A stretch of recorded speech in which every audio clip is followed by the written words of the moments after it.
Mic check, if you just got in here. If you're joining on the replay, probably fast forward like 5 minutes. That's when we'll jump into it. I'm waiting for people to get in and to make sure I'm working here. We're off the coast of Canada. If you don't know, actually Canada and the United States, but yeah, that's definitely Canada behind me. We're actually pulling in a day early for an inspection that they have to do. So tomorrow I start my first 21 days of an Alaskan cruise. If you're in here, let me know. I haven't seen anybody in the chat yet, but if you're in here, let me know. And if you haven't hit that thumbs up button yet, I'd appreciate it. I think we got sound going. It looks like it to me on my end, and it looks like we've got connection. So if you're in here and you can hear me, let me know. Actually, it says nobody's in here. Good evening. Aaron says hello. Kevin says hello from Lakeland, Florida. What's going on, Kevin? How you doing? If you can hear me, let me know. I'm just making sure my mic is working here. Looks like we're starting to get some people cycling in. Hey, Joni, what's going on? This is a impromptu live stream. So yeah, hello, Manuel, what's going on? Scott says he can hear me. All right. Actually, can you hear me now? Can you hear me from way back here? So we are pulling into Canada today, a day early actually. We were supposed to pull in tomorrow morning, but they have some kind of Coast Guard inspection or something that they had to pull back in early for. I don't know. But it's, as you can see, it's a beautiful day here off the coast of Vancouver. Got Vancouver over there. So we'll be pulling in a little bit. Yeah, it's beautiful. I mean, snow-capped mountains. You know, we went past San Juan Island in the United States and a bunch of other pretty places along the Washington State Canadian border. You know, you got Canada on one side, Washington State on the other. It was amazing. And I always enjoy this transit. When I was in the Navy, I was stationed in Everett, Washington, which is only about an hour away from the Canadian border. And I was on a ship, and we would go to Victoria, Canada, all the time. It was awesome. Hey, what's going on there, Rich? How you doing, man? Where have you been? So we went on a Hawaiian cruise. We had a ton of sea days, 16-day cruise. I think we had 11 sea days. I'll be honest with you, it was too many. Like, I don't know if I want to do a cruise with that many sea days, other than maybe like a Trans-Pacific that'll get me into Asia or back from Asia. I think that's the only time I'd want to do that. Even transatlantics usually aren't that many sea days. So it was a lot total. I mean, it was 5 days over and then 6 days back. Left Honolulu at like 8 o'clock at night or something like that, or 10 o'clock at night. And so we had to have 6 days at sea for the way back. So a lot of days at sea. But yeah, I haven't made any videos. Like, my new video philosophy is make videos when ideas come to me. And I made so many videos, like when I first started cruising again, that I just kind of ran out of ideas. And I don't want to be the kind of vlogger that just pumps out content to pump out content. Like, hey, let's do the exact same video again. I don't want to do that. But I will be doing, you guys really liked my monthly expense video. It got like 130,000 views. So I'll continue to do that at a minimum each month as I travel. And then when stuff comes up that I think would interest you, or you guys give me ideas that would interest you, things like that. So yeah, this is a live Q&A about cruising and travel. So if you got any questions, let me know. I'll give you just a quick rundown I've gotten a lot of subscribers over the last month and a half, so maybe there's some new people in here. If you're new, type in new, and I'll know that you're a new subscriber. I'll give you a quick rundown. So I've been traveling full-time since 2019. Every year I travel a different way, a different mode of travel. First year I traveled in a group program called Remote Year. I lived in a different country every 30 days. Then COVID hit. I bought an RV, a van actually, Winnebago Travato. I drove around the United States in a Winnebago Travato during the pandemic. Then I hopped on a plane to Thailand, did my 14 days quarantine because we were still in that kind of time period. Bought a little motorbike and motorbiked around Thailand. And this year I've lived on nothing but cruise ships, actually a little bit more than a year, but I took a short little break in there to handle some stuff, some family stuff. And I'm coming up on the end of my cruising. I've got 21 days left starting tomorrow. I've got 21 days of Alaskan cruising coming up, which I'm super excited about. And just finished a Hawaiian cruise. I'm on the Ruby Princess. When I started on the Ruby Princess over, 80 days ago, we were in the Caribbean, cruising around the Caribbean, doing Panama Canal cruises and stuff like that. And now we're getting ready we just got back from Hawaii and we're getting ready to start a bunch of Alaskan voyages. So I'm super excited about it. Okay, new Steve from Texas. I'm getting prepared to cruise full time. Very cool. Very cool. I got a bunch of, if you go back and watch my how to find cheap cruises, I think that's my best video as far as like figuring out like how to find cruises, because it focuses around Cruise Plum, which you're an American if you're from Texas. It's a great resource. Go check it out. Cruise Plum, like the fruit. Let me see here. I'm on my phone, so I got to scroll up. Maxine says, you look great. Thanks, Maxine. I've lost 35 pounds cruising. I actually ate some pizza today. It was my first time not eating fish or healthy stuff since I started. My goal was to lose 35 pounds in 103 days. So that was like 3 pounds or a pound every 3 days. And I've already hit that goal. I've lost 35 pounds. So I'm super excited about that. So thank you for saying I look great. Thank you for my vanity. Okay, I'm gonna try to scroll into questions here.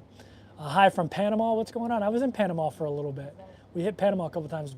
Bart's in the house. What's going on, Bart? Bart's on this cruise ship with me, actually watching watching this as we pull in. Come up here and say hi, Bart. Bart actually got himself some free cruises, hanging out in the casino. I'm sure he was doing more than hanging out down there. Let's see. You could do a bunch of what I've been eating. Yeah, you know what? It's funny because people always say do food videos, and I'm not like a super fan of doing them. But when I do them, nobody watches them. So everyone always says that, and then they don't watch them. And I don't really enjoy doing them. So if nobody's going to watch them, and I don't really enjoy doing them, then like what's the point? And people always say, well, why don't you enjoy doing them? Food vlogging is actually, I love eating. Like the only things I spend money on in the world are my travel and my food. And I love eating good food. You got to talk about it. Enjoy the food. And I actually hate hanging out with food vloggers. It's annoying. And so I'd only do food vlogging if you guys actually watch the stuff. And everyone always says do food vlogs. Those are my worst performing videos. So it hasn't worked out for me. I'm no, what's his name? What's his name from Thailand? What's his name? Can't remember his name, but. Hey, James Britt's in the house. What's going on, man? Hey, Kevin. Been a while. I've caught live. Yep, Antarctica should be on your list. Hey, Judith. What's going on? Judith just got off a cruise recently. I'm actually on the Ruby Princess where I met Judith a long time ago. December of 2022, I believe it was. Chris Van Dunk's in the house. What's going on, man? I haven't seen you in a while.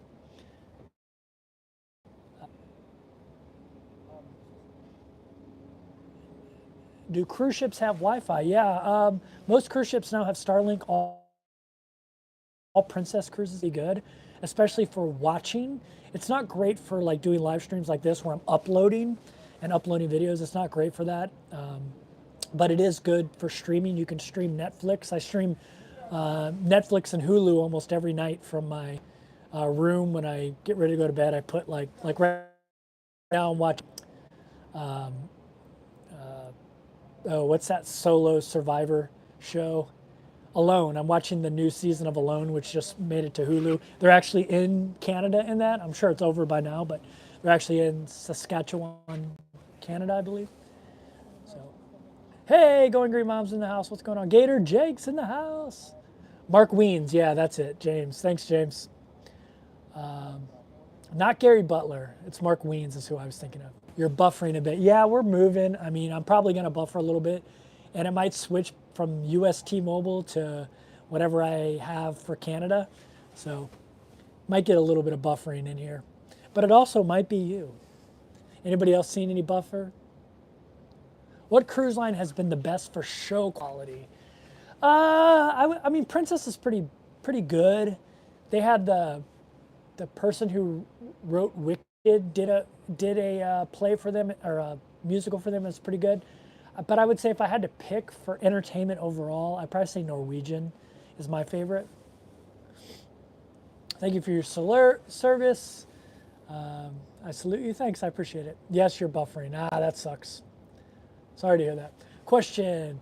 With all of your experience, what would you advise to go to the various cruise regions? Asked Judith. What would I advise? I would say, whew, man, I really like, number one, go on an older cruise ships that's smaller and do like one that does like the Icelandic fjords and the Norwegian fjords. A lot of the bigger cruise ships can only go to the ones that those big ships can fit into, but the smaller ships will go all around Iceland. They'll circumnavigate it and do like 4 different ports, and they'll go in these fjords that are like miles long. And then they'll go, if you can get a cruise, like the Fire and Ice cruise, that's what they call it, that goes over to Norway, and then you're on the top of Norway if you're on a smaller ship, where the bigger ships will go on into the inside of Norway, where like Denmark and all that stuff is, and because those are deeper ports. But if you go on the outside, you see a lot cooler fjords. So I would say I really like that region. A lot of people might not like it because it's cold, but I don't mind it at all. I actually like the cold weather. Actually, speaking of that, it's getting kind of windy, so I'm going to throw on my toque, right? That's how I say it, Canadians. By the way, this ship is full of Canadians. It pulled out of Vancouver. It's the first cruise out of Vancouver, and it was to Hawaii. So maybe that's why it attracted so many Canadians. But it was probably 90% Canadian. I just got back from the trivia on board, and one of the questions was, what state in the United States is the Cornhusker state? And like nobody knew it in the trivia but me, because it's a bunch of Canadians and they have no clue that what the Cornhusker state is in the United States, because it's kind of an obscure thing that probably only people from the United States know. Hey, Tim says hello from Jonesboro. Hey, the chat is moving lightning fast. If you've got anything, throw it out there. I'll hit the thumbs up. I'd appreciate it. I must be buffering pretty good because I'm losing a lot of people in chat, but that's okay. Which cruise line's better, Princess or Disney? I don't know. I've never been on Disney, but I have friends that swear by it and love it. For me, as a solo cruiser, it'd probably be too many kids. I always tell people I like kids, I just don't like them on my cruises. So, I mean, it would make sense that I wouldn't like that very much. Are you ready to be back on land? Asked Anne-Marie Foster. And thanks for being a channel member for so long. You got that yellow channel badge. That means you've been a channel member forever, like 2 or 3 years. So I got 21 days of cruising left, which is still a long time. I mean, anybody else that goes on a 21-day cruise, everyone's like, dang, that's long. I have 21 days, and then I fly to Thailand, for those that don't know. I'm getting a bunch of dental work done while I'm there, getting some old fillings redone, getting some crowns and some veneers, and, you know, restoring my youthful smile, I guess. Not that it's bad now, but it could be better. And so going to do that, and then I'm going to be living in these, I've searched out these work, live, play type of communities, which are like basically very well designed communities by whatever city they're in, that is very pedestrian friendly, so very walk friendly, which is what I like. I don't want to have a vehicle anywhere, not even in Thailand. I don't want to have a scooter. So I'm going to be staying at this place called True Digital Park in Thailand. But after I get my dental work done, I've got almost a month in a hotel that's right next to the place I'm getting my dental work done. So the first month I'll actually be in a hotel, which kind of sucks. I'd rather be in True Digital Park, but it's too far away from the dental clinic, and I just want to be able to go there and go right back into my hotel. They're actually in the same building, and so it's going to be really convenient for me getting all that dental work done. But then I'll be in True Digital Park for like a month and a half, maybe a little longer. And then I'm going over to Kuala Lumpur, Malaysia, and I'll be in MC, which is a planned type of community. If you watch Taylor in Malaysia or something like that, he does a lot of videos from there. And then I'm going to BGC Philippines, which is a huge planned community that I'm super excited about getting to. So I'm actually super excited about BGC. I kind of wish I would have went there first. I'm a retired attorney. Love your videos. Very cool. I guess I wouldn't call myself a retired attorney. I still keep my law license active in New York, and I didn't work for an attorney too long. But if you didn't know, I'm a barred attorney in New York. If you didn't know that. Thailand. You just want some heat and dry land for a while. Yeah, I just want to, I miss Asia. I love being over there. I want to focus this year. I really love investing, and I always invest, but I want to like really focus on it this year. And for whatever reason, when I'm in Asia, I just because the stock market is on the opposite time and it opens in the evening, I just like that better. And so yeah, I just plan on doing a lot of investment type stuff this year. That's one of the central themes of my existence this year. Yeah. Is the quality of dental and medical as good in the U.S.? Oh, I would say the quality of dental in the U.S. to me, it's okay. To me, it's much better overseas, and it's much more inexpensive. Although I'm getting some pretty costly work done, so my work is going to be thousands of dollars, probably over $10,000. So, are you creating a 36-month perk? Yeah, I need to do that. I haven't done it yet. I mean, it's not like I give a lot of perks anyway, which is why I don't know why people like you, Rich L, hang around. I need to come up with something and do something. I haven't figured it out yet, but I need to come up with something to reward my channel members, especially like the ones that are in there now have been there forever. So, yeah. I have a divided article I can send you. I don't know what that means, Dr. Stu. What do you love about investing? Making money is great, but trading fun for you? I don't really trade. I'm a long-term investor. I buy and hold. I just like accumulating assets. But the last couple of years, I've kind of accumulated a lot of cash on the sidelines, and I'm just ready to deploy it, to be honest with you.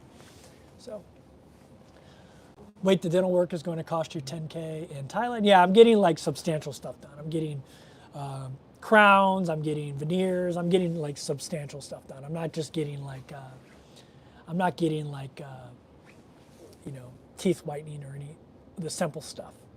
So, I did my research though. So, on in the United States, it would cost $50K to get done what I'm getting done.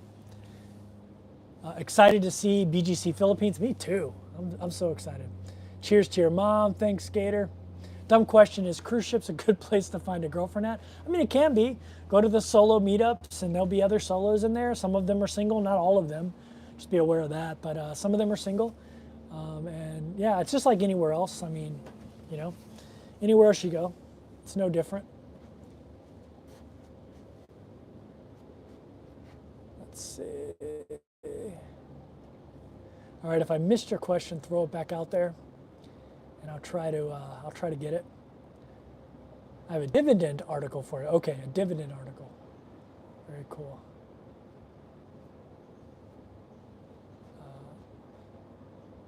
No implants. I don't think I'll need any implants. I hope not.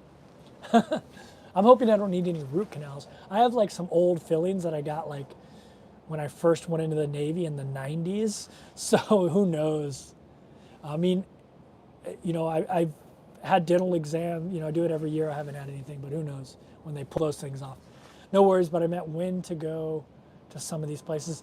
Oh, when to go to some of these places. So I'll be honest with you, I'm the worst person to ask that. Like I'm going to Asia at the worst possible time, like the hottest time of the year. I never look at that stuff. I just go.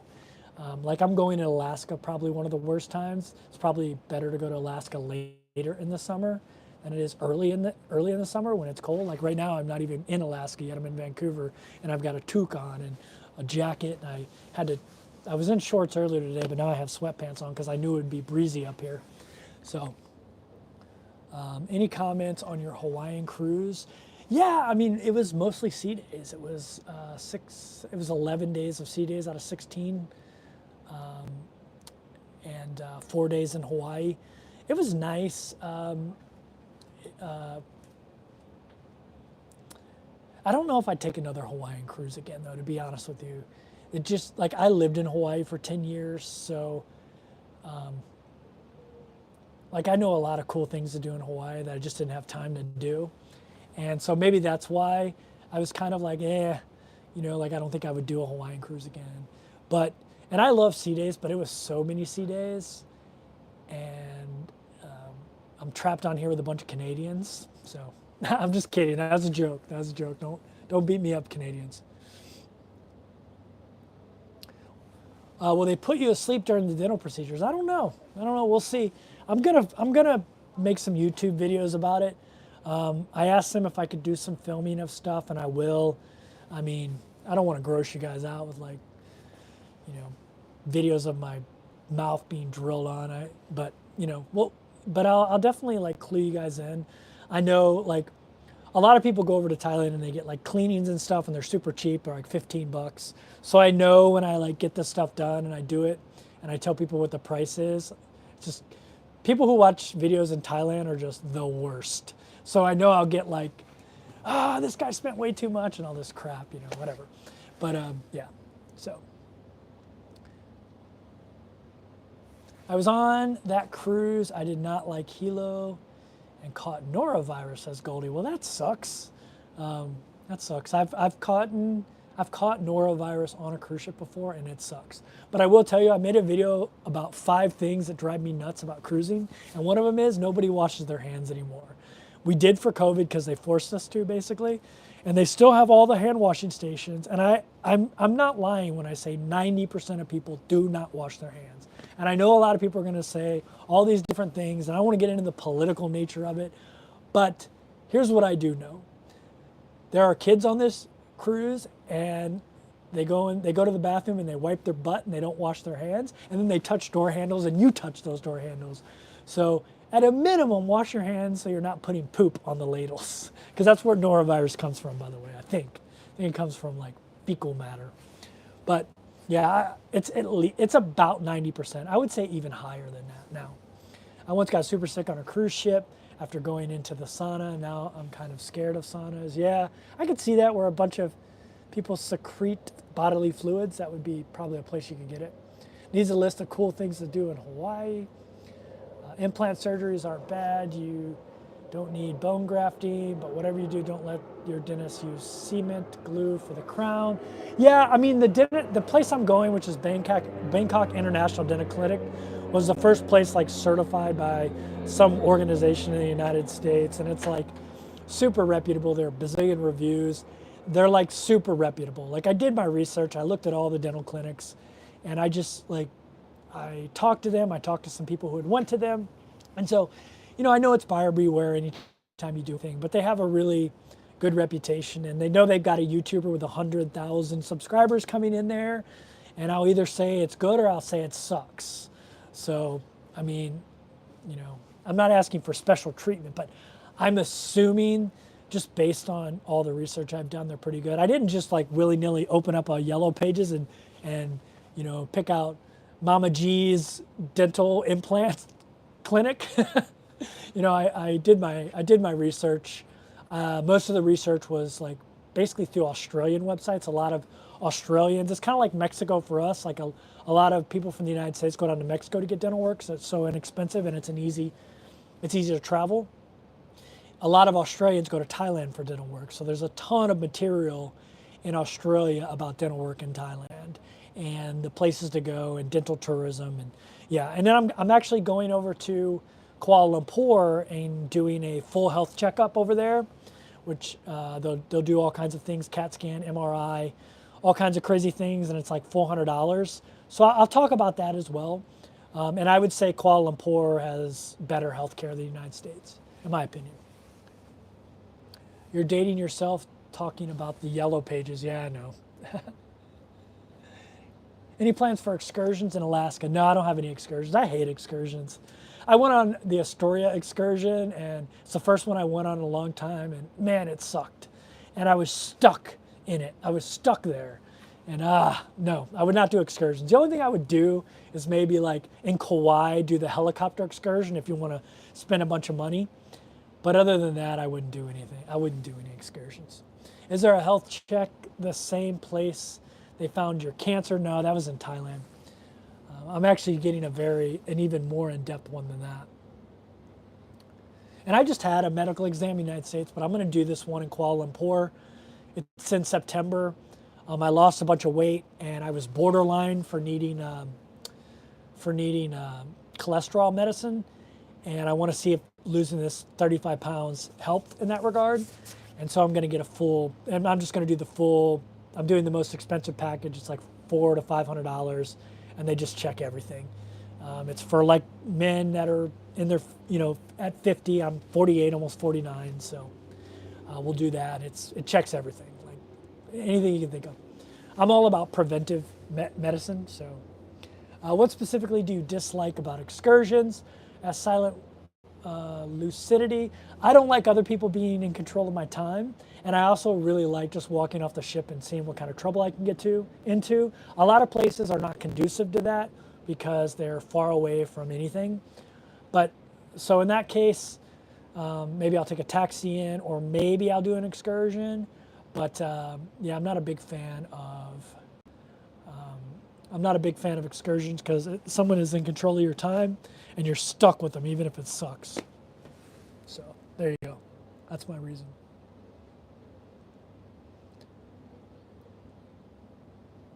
There's Bart. Says, I have to thank you for meeting. Yeah, me and Bart went and ate dinner together. I ate dinner with him and a couple other people. It was really interesting. I put on pants. I don't normally go to the main dining room, but they asked, and I couldn't turn them down. I was hoping they'd have escargot because I really like the escargot on Princess Cruises, but they didn't have it that night. So, but I hate putting on pants, but I did for them. Let's see.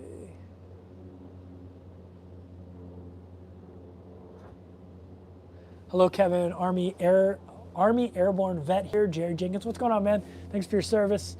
When I was in Iraq, I went over there with the 2nd Marine Expeditionary Force, but I was loaned out to the Army. I was wearing an Army uniform with Navy rank, enlisted rank, which was really weird for the Army people. I felt bad for them because they always saluted me. They thought I was like a general or something because I had an anchor with a star on it at the time. I was a E8. I was a senior chief, and they always thought I was like a general. And then I was afraid I was going to get shot because a bad guy watching that might think I was a high-ranking person. Anyway, I went over to Iraq. I was under the 2nd Marine Expeditionary Force, but then they turned the base over to the 82nd Airborne. So I fell under the 82nd Airborne for my last half a year in Iraq. Bart says they had the escargot last night. Yeah, I heard that. I almost decided to go, but I was like, I hate putting on pants. Like, I do have pants on right now. I have, these are my flying pants because I always get really cold when I fly. So I bought some sweatpants with me, some really cheap Walmart $10 sweatpants that I can donate as soon as I get to Thailand. But I'll fly with these, and that's why I have them with me right now. Yeah, so here is, I can't remember the name of this bridge. It's right there. It's like blue. It's like Vancouver's version of the Golden Gate Bridge, but it's like blue. I don't know if you can see that. Yeah. Jerry says he was a drill instructor. I was a drill instructor in Navy boot camp from 2004 to 2007. Best job I ever had. The Navy actually almost brought me back in to do it. Almost pulled me out of retirement during COVID to do it because my training was still good. So, but ended up they had enough volunteers, so they let me stay retired and keep a beard. Do you have any idea if there are vegan plant-based options on cruises? Asked Kathy. Yeah, tons. There's a huge Indian cruise market. There's a lot of Indians that come on cruises, and there's a lot of Indians that work in the galleys. So there is Indian food every day, and a lot of it is vegan and vegetarian. Definitely vegetarian, for sure. But then you also always have fully stocked salad bars, all kinds of fruit. I mean, there are a lot of options for vegetarian, especially all kinds of, I've basically been eating pescatarian the whole time I've been on here, I've been eating nothing but fish and vegetables, and probably 90% of it is vegetables and fruit. Maybe some chicken every now and again. But yeah, so it would have been easy for me to just go all vegetarian to be, now that I think about it. And that was 90% of what I was eating. There's all kinds of nuts on here. Like the salad bar always has walnuts, sunflower seeds, pumpkin seeds, raisins, and sometimes like dried apricot or pineapple. And I just take all that and put it into one thing and make like a trail mix type of thing, snack. It's a great snack idea, by the way. Go to the salad bar and just put all the nuts in a bowl and mix them up. And there's always raisins and usually apricots and something else. You can make a nice little trail mix for free. You know, I do a whole bowl of it. It probably cost me $50 at Trader Joe's. I'm vegan and have very hard time finding food on Royal and Celebrity. I can't remember on Royal, but I don't want to say 100%, but there's definitely a lot of options. I mean, they always have a section that says vegetable only, and it's almost always Indian type of food. So, and there's Indian food every day on the buffet, every day.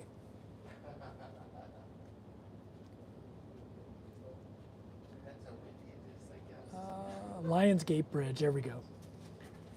Are you alongside the pier? Now we're pulling in. So we're pulling in a day early. We were supposed to pull in tomorrow morning, but they have some kind of Coast Guard inspection today.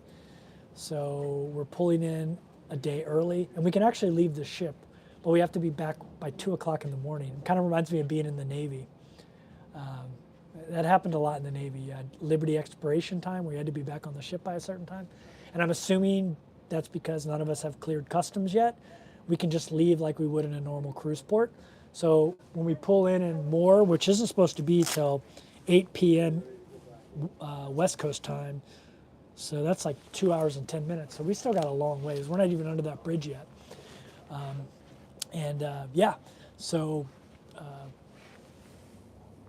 I probably won't leave the ship tonight though. What time is it here? It is almost 1800, almost 5, it's 5:50, 5:50. Have I been to Vancouver before? Yeah, many times. I lived in Everett, Washington, which is northern Washington state, and I was in the Navy, and we would sail into Victoria all the time, and then sometimes we would sail all the way up to Vancouver. But I took trips up to Vancouver as well. It's like a popular thing to do when you're stationed there in the military. Just getting in, where are you? We are in Vancouver, past Victoria a little bit earlier. We're in Vancouver, British Columbia. We haven't pulled in yet. We're actually pulling in right now. That's why stuff is moving in the background.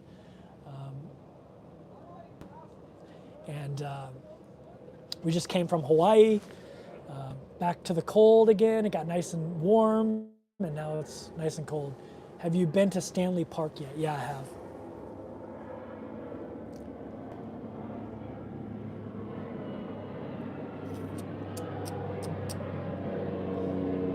All right, if I missed your question, please ask it again, and I will answer it, even if it's a repeat. We got 128 people in here, which is great. If you don't mind smashing that thumbs up button, I'd appreciate it. This was impromptu. I didn't know if I would get anybody on this, especially on a Monday. But I did. You know, I was thinking, well, maybe there will be people in here because it's a Monday and it's like in the evening on the East Coast. Everybody's home. Everybody's getting home on the West Coast. So maybe. Is Alaska up next? Yeah, I got 21 days of Alaskan cruising. I think of those 21 days, like 18 of them are in port, which I'm super excited about. I'm driving on that bridge now and can see your ship, says Oleg. I'm waving at you right now, Oleg. Can you see me? That's crazy. What are you doing watching YouTube while you're driving? You're currently in English Bay. I did not know that. I don't know all of the names over here, which I should because I was in the Navy and I've sailed in here many times. But that wasn't my job in the Navy though, so to know that stuff. Got to duck out for now. Thanks CMC. Cheers, brother. Thanks for your service. Hey, thanks Gator Jake. Thanks for stopping by. You always say that and you get a lot of people in the middle of the day. Yeah, I mean, 126 people. I got 100,000 subscribers. I should be getting like 1,000, right? That would suck though, because the chat would be like when I watch Emma Cruz's video, and she does a really good job of answering as many questions as she can, but her chat moves like crazy. Hey, Charlie Grace, it's one of my van life buddies. How are you doing? How was? I saw you were at a meetup the other day. I think you were at what is it, the Schoolie Fest or something like that?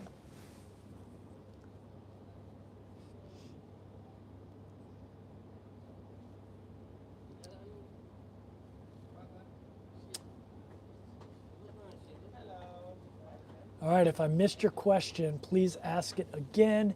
I am off the coast of Canada right now. We're pulling into Vancouver this evening. What's going on, guys? Hey, all good. We're pulling into Vancouver this evening early for some kind of inspection, but the cruise isn't over. All the people that are on here still have another night. We can get off the ship whenever we moor, which probably won't be till about 8 p.m. But we have to be back on board by 2 a.m. because we haven't actually cleared customs yet. This is kind of just like a port visit, but it's also our final port. And then tomorrow, I'll get up in the morning and go with the ship, and they'll take us off and bring us back on, and we'll start the Alaskan cruise tomorrow, which I suspect will be a lot more Americans. This cruise was almost all Canadians. Kevin, I just joined your channel. Do you live on cruises? So, Jerry, every year I travel a different way. And this year I've lived on nothing but cruise ships, but that's about to come to an end. That year's about to come to an end. And next year I'm going to be living in these work, live, play type of communities around the world in different countries. The first one you'll see me in is in Thailand at a place called True Digital Park. You can Google it, True Digital Park in Bangkok. That's where I'll be living. It's like a work, live, play type of community. I hope you can get to Ketchikan. Yeah, I'll be in Ketchikan multiple times. I have a good friend in Ketchikan. I went to law school with a lady who is a public defender, believe it or not, in Ketchikan. Hey, Sherry, what's going on? Cruising to Alaska in the middle of May. Oh, very cool. What cruise ship are you on? I will be on this cruise ship for 21 days, so I will also be cruising Alaska in the middle of May. 21 days of Alaskan cruising. I actually officially will have been on the ship 103 days when I leave it. It's almost like I work here. Actually, this last cruise, so many people have come and gone. Like there's a lot of people who work here that I don't recognize. They've done a huge turnover of crew. SKRO said, just stumbled across your live, interesting. Well, I appreciate that. For those who don't know, my name's Kevin. I was in the military for 20 years in the Navy. I retired, I went to law school, I became a corporate lawyer. One day I woke up and said, I don't want to do that anymore. In 2019, I started traveling full time. First year, I traveled with a group travel program called Remote Year, lived in a different country every 30 days for a year. Then COVID hit. I bought a van, a Winnebago Travado. I did van life for a year. Then I bought a ticket to Thailand. I bought a motorbike in Thailand and did a little motorbiking around Thailand for a year. And this year I've lived on nothing but cruise ships. And that's coming to an end. I've got 22 days left, counting today. And the next 21 days will be Alaskan cruising. I just got off we're just ending a Hawaiian cruise, even though I look all cold. But yeah, how cool is that? That's pretty cool, right? But what is the temperature there? It's like, man, hopefully you're asking me in Fahrenheit, because the conversion's always hard for me. It's like 50 degrees Fahrenheit, but it's windy, so that's making kind of cold. If there was no wind, I'd be in shorts out here. In a 59G Travado, currently going full time. Very cool. I was in a 59K, a National Park Edition, actually. Will your mom join any more cruises with you? Nope. I've only got 3 left. I'm going to try to convince her to come to Asia and maybe bring my nephew with her. If I'm going to do that, it'll probably be the Philippines when I do that, but yeah. Oleg says it's 14 degrees Celsius. There you go, 14 degrees Celsius. I'm so bad at that conversion. Thanks for suggesting Traveling Frogman's channel. His videos are great. Yeah, he's a great guy.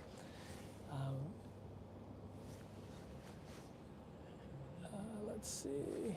Great life story. Yeah, I mean, it's still being written. I'm lucky, you know.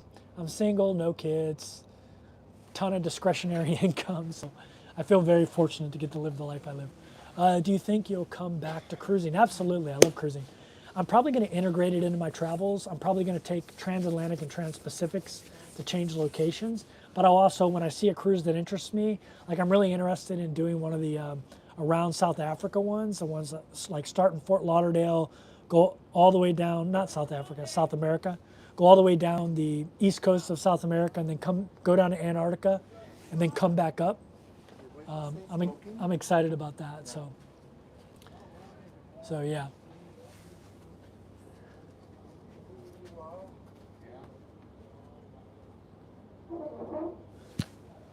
Like a week cruise, a month, no way. Yeah, I mean, you know, it's not for everybody. I always tell people that. I was in the Navy for 20 years, so I lived on a lot of ships. So for me, it's just part of my life. I mean, most of my life I lived on ships. Most of my adult life I lived on ships. So for me, it's just my way of life. Still getting free casino offers. You know what's crazy, Jerry, is I am, and I have not done any gambling at all. If you want to know my gambling story, I'm not a big gambler, but go and check my video where I like show how much it costs to live on a cruise ship, and I explain it in there. I don't want to explain it here because it's just a long explanation, but I can't. I thought it ended for a little while, and then recently it started back up again. Man, what a great background though. What a cool background for YouTube video, right? Hey, what's going on? What a cool background. That's my trivia buddy. Hi, We have one trivia almost every time because of this man right here. We're just going underneath the Lionsgate Bridge. Yep. It attaches Stanley Park to Vancouver West or West Vancouver. There's somebody on here that's actually on that bridge right now named Oleg. So wave to Oleg. I don't know where he's at, but he's on here somewhere. Oh, that's probably him right there. Is that you, Oleg, right there? If it is, Oleg, you're on the video. Yeah, there's actually a guy up there. Yeah, that's pretty cool. This is such a pretty area. Yeah. That's Well, amazing. just some history of the Lionsgate Bridge. It was built in the late 1930s, designed by the same guy that did the Golden Gate Bridge, and it was built by, believe it or not, the Guinness family. Very cool. From Ireland. So they were, it was a private bridge at that time, but they did build it, and it used to be a toll bridge. I can remember when I was a young guy, and probably the 1950s, 60s, it was a toll bridge. Of course, it is not anymore, but yeah, it's a beautiful bridge. Not as big as the Lionsgate, or pardon me, as big as the Golden Gate, but still nice as it is. Now, we share something in common. What do we share in common?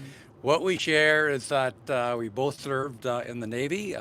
My good friend here, Kevin, was the United States Navy. I served 37 years in the Royal Canadian Navy, and we were both the same trade. We call it spook. So we're both spooks. I was a Canadian spook. He was an American spook. Yep, exactly.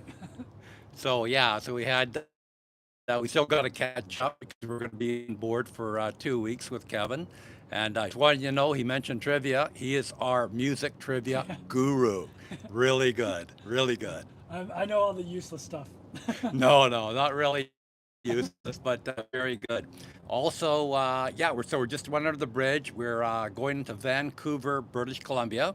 So it's the larger city in British Columbia. Victoria, where my wife and I are from, is the capital city of British Columbia on the southern tip of Vancouver Island. So we just passed it 4 hours ago. Thank you for all that great info. Very good. Thank you, Kevin. Awesome. See, that's what we needed. So now I don't have to answer all those questions. Oh, look how pretty that is. I don't know if it looks that good to you guys, but It looks pretty amazing. I don't know if you can see that. Looks very amazing in the background there.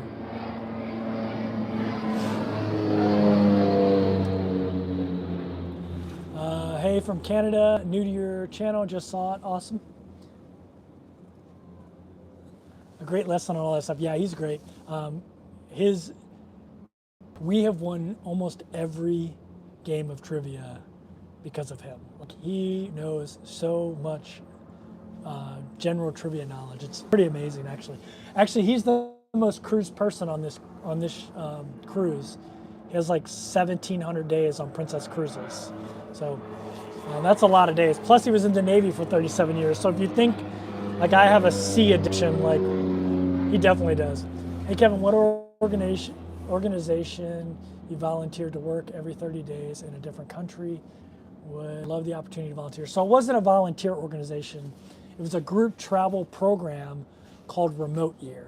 And basically you paid a monthly fee and that handled all the logistics of travel, and you moved to a different country every 30 days. This was in 2019. It was designed around remote workers.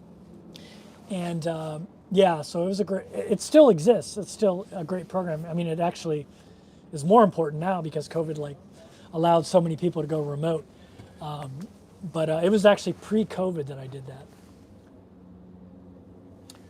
What do you get when you win a trivia game? It's always some kind of knick-knack like, like Ruby Princess coasters. They did give away this little like one of those stringy backpacks, and I actually took one of those. It's flat, like really, really small, but it's good for like bebopping around town, And so I actually took one of those. Usually I don't take the prizes because I'm a minimalist and I travel very light. We actually won the progressive trivia, which is a trivia game that happens every single day where they add all the points up at the end. And they gave us medals, which I did not take, and a bottle of Prosecco, which I don't drink, so wasted on me. But I could tell that he had some of that Prosecco. Kevin, what is the organization? Oh, already read that one. Hey, what ship am I on? I'm on the Ruby Princess right now with Princess Cruises. Fitting enough, it was the first cruise ship I was on when I started this adventure. If you watched my very first videos of cruising, they were on board the Ruby Princess. And it will be the last ship I'm on as I end this adventure, not the last cruise ship ever. I'll be back.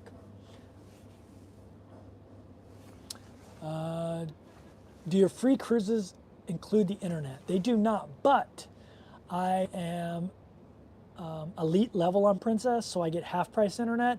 And when you sail on Princess, they offer all kinds of onboard credit for a bunch of different reasons, and I get a ton of onboard credit, so I just pay for it with onboard credit.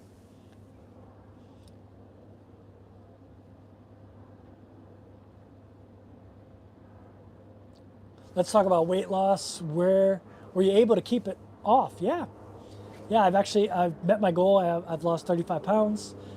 There's a seaplane. Very cool. Vancouver looks great behind you. Yeah, isn't that beautiful? Like, let me duck down so it clears a little bit. But yeah, isn't that amazing? Question, what's the temperature where you are right now? About 50 degrees Fahrenheit, which I think is about 14 degrees Celsius. Thanks to someone who told me earlier. What's going on, Deborah? How you doing? Already read that. How much longer will you be cruising? I have 21 days left. And then I hop on a plane to Thailand. I'll be in Thailand for 2 months, and then I go to Kuala Lumpur for 2 months, and then to BGC in Manila, the Philippines, for 3 months. So a lot of time in Asia. Hey, we're only 2 thumbs up away from 100. If you don't mind smashing it, I'd appreciate it. Let's see, let's look. Oh, there's a Emma from Emma Cruises is cruise right now. I wonder, and I know it's on Norwegian. The one that Emma Cruises is on right now. I wonder if that's the Norwegian cruise ship that she's on. God, that looks so pretty. I hope it's coming through that way for you guys. Any river cruises? No, I had one booked with my mom, but turns out she wanted to do something else, so I canceled it. how much longer will you be cruising? For another 3 weeks, and then I go to Asia for 2, 4, at least 7 months, maybe more, depends. 75 degrees in Delaware.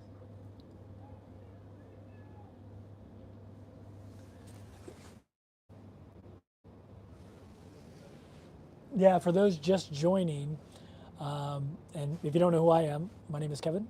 I have been living on nothing but cruise ships for the last year. I've got 3 more weeks left. Today we're pulling into Vancouver, Canada, British Columbia. We were actually not supposed to pull in until tomorrow, but we had some kind of mandatory inspection that the Coast Guard wants to do. Nope. If I am, I disappeared for a minute. If I'm back, let me know. It looks like we've got a super chat from Sherry. Thanks, Sherry. I appreciate that. Sherry says, enjoy your fancy coffees. You've earned it. What is butter pecan that, was it butter pecan that's your favorite? Yeah, butter pecan lattes on Princess Cruises is my favorite. My favorite that I buy out in public, if I go to Starbucks, I like a white chocolate mocha. And if I buy creamer from the grocery store, I like Silk's almond creme brulee creamer, almond milk creme brulee creamer, which Eleanor, one of the people who watch my YouTube channel, she brought me 2 Silk almond milk creme brulee creamers. She brought me 2 of them. She lives on the Canadian and US border. She's Canadian, but she went across the border because they don't sell it in Canada, and she got it for me and brought it on the cruise and gave it to me on here. So thank you, Eleanor. She's probably not watching this because she's on the cruise ship. She's probably not watching this right now, but thank you, Eleanor, for my 2 creme brulee coffee creamers. I super appreciate it.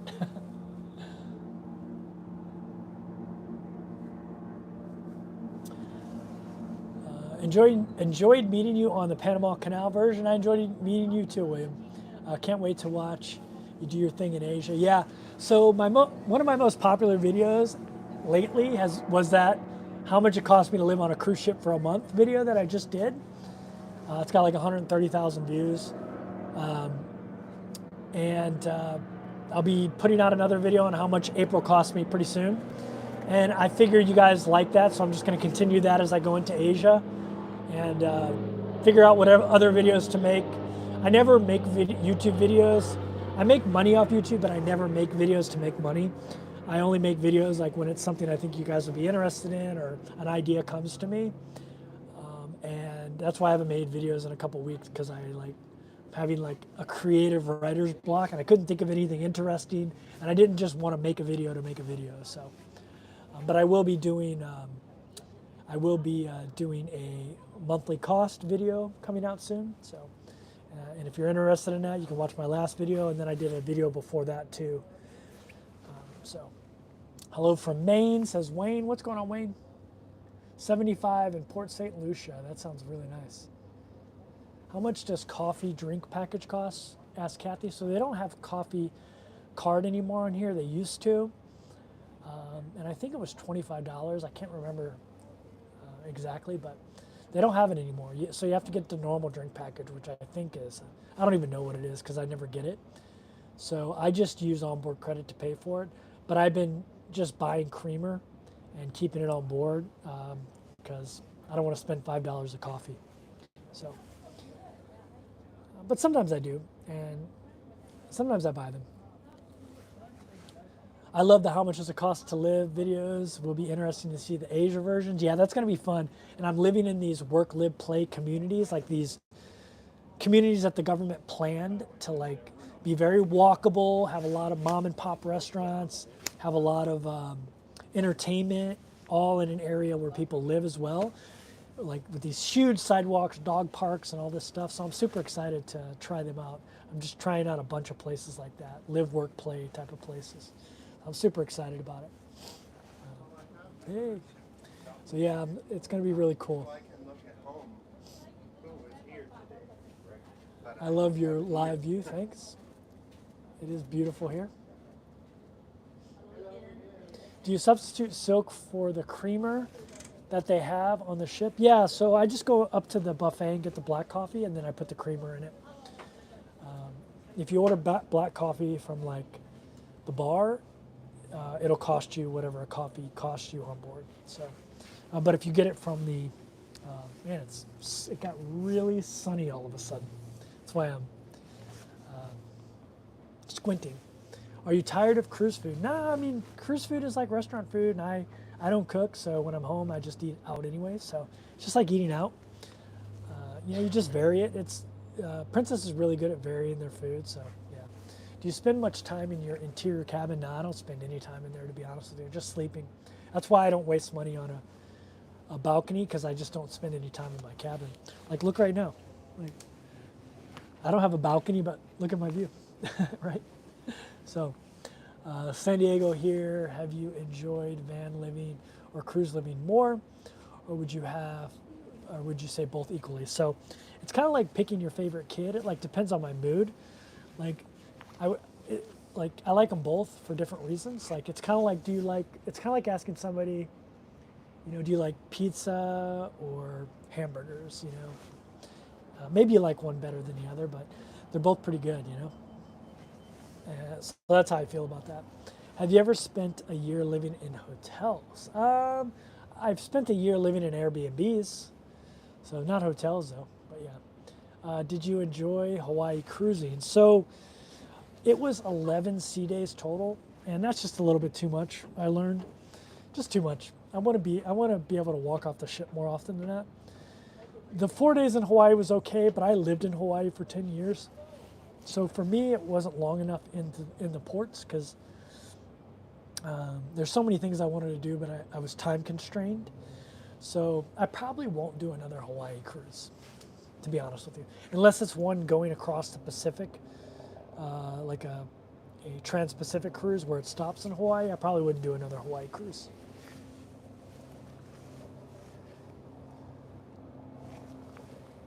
I like the idea that parents pick their favorite kid based on their mood. Yeah, I guess I didn't finish that idea, and I guess those two ideas blended together.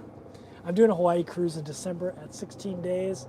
I've been to Hawaii but not cruised it, so I'm looking forward to it. Yeah, Paula, you know what? You should look forward to it. I didn't mean to be negative there. It just is a lot of sea days, and yeah. Sorry I'm squinting so bad. It's like super bright right now. Like, I need to put on my ball cap, but I have this toque on because it's cold. Your opinion, the balcony worth the money? Not for me. Some people love balconies, and I say more power to them. If you love them, book them. But I don't see the point. I just sleep in my cabin, so I don't see the point at all. Maybe for an Alaskan cruise, it might be nice to have one. Yeah.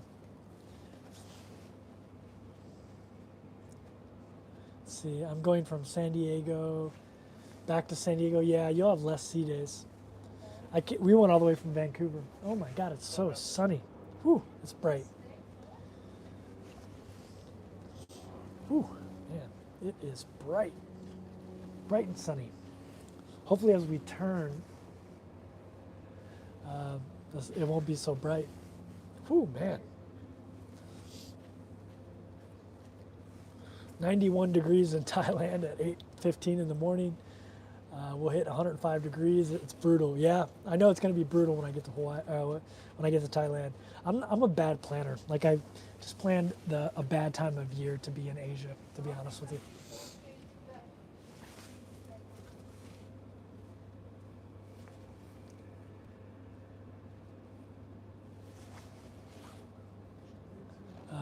Not bad, Kevin. Love kids, but not one kid has walked by so far.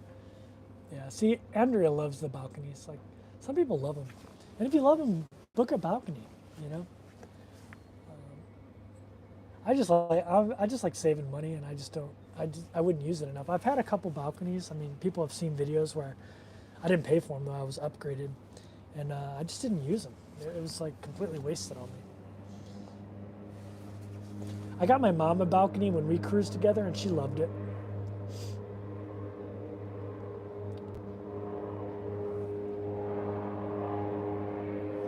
Can you turn in another direction? I can, but that's what you guys will look at. Ooh, look at that. seaplane is taking off. That's pretty cool. I've always been fascinated with seaplanes. That's pretty cool. There's Vancouver, home of the Canucks.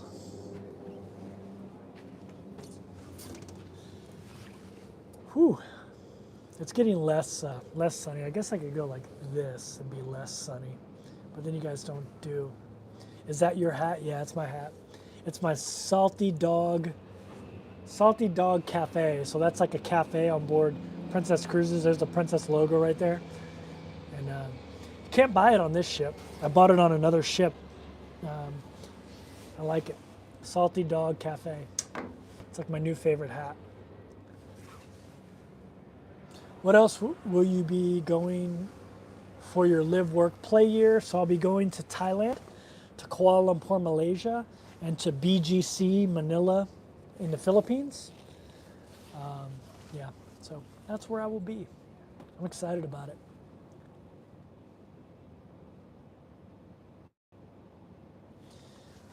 We had snow in Colorado. Yeah, there's snow in the mountains here, but no snow on the ground. It's too warm for that. We'll see what happens in Alaska. Although most of the weather reports I looked at, it's definitely above freezing. I don't know when we get up to Juneau, maybe it'll be a little colder. I don't know. But like Ketchikan and stuff, it's like same as Vancouver. Like 50 degree, 55 is the high. 14 to like 18 Celsius, I think. How far in advance did you book your itineraries for living on a cruise ship for a year? As early as 6 months before and as late as 2 days before. I'm very like by the seat of my pants on that type of stuff. This cruise I'm on right now is 103 days, so I booked that one a little earlier because I wanted to be able to book all the back-to-back cruises. And it had a very, oh, there's one landing now. You can see there's a seaplane landing. I wanted to vary my itineraries, and this cruise ship had a bunch of different itineraries it was doing, all the way up until Alaska, from the Caribbean through the Panama Canal, up the West Coast, over to Hawaii, and then, yeah. Don't the VA take care of dental? I don't use the VA. Like, I'm retired military, so I was in 20 years. I retired.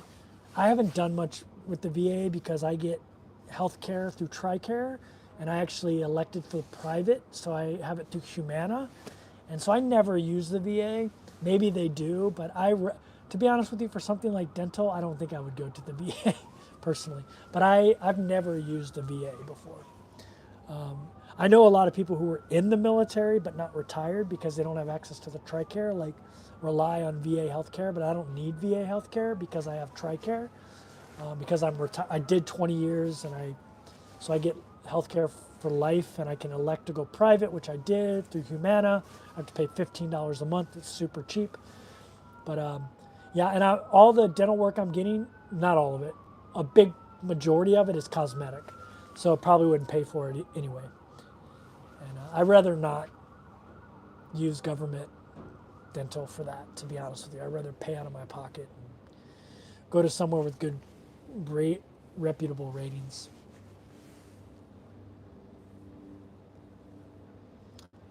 I just read The Great Alone by Kristen Hanna. Makes me want to go to Alaska. I'll have to check that out. Sounds like something I would like. You've done van life, lived in Thailand, and now cruising. What's next? So I'm going back to Asia. I'll be in Thailand, Malaysia, and the Philippines over the next 7 months, trying out these like live, work, play communities, where the government has basically like developed this area of the city to like be focused around like mom and pop businesses, but also live there. A lot of entertainment, a lot of health issues, healthy stuff. I'm going to be living in True Digital Park in Thailand, which has a track that runs all around the complex. So I'm super excited about it. But yeah, I'm going to be living in these like it's kind of like planned communities that are designed around live, work, and play. Like Google BGC, or look up on YouTube BGC Philippines. Look up Always Be Changing. It's a family that lives over there, and you'll kind of get an idea of how like cool these communities are. On back-to-back cruises, do you have to disembark? Yeah, so every one I've ever been on, you have to go through, they have to get the ship down to what's called a zero count, which means no passengers on board. And then you go through immigration, and then you come right back on. So you leave the ship, you go through immigration, and you come right back on. So they get the ship down to zero count. They let whatever Coast Guard know that they're down to zero, and then they reboard the ship. And they start with you. So, hey, there's Karen. Karen's on this ship with me. Where am I broadcasting from? I am on the starboard side deck. I don't even know what deck this is. Probably like 17, 18, something like that. Karen's on this ship with me.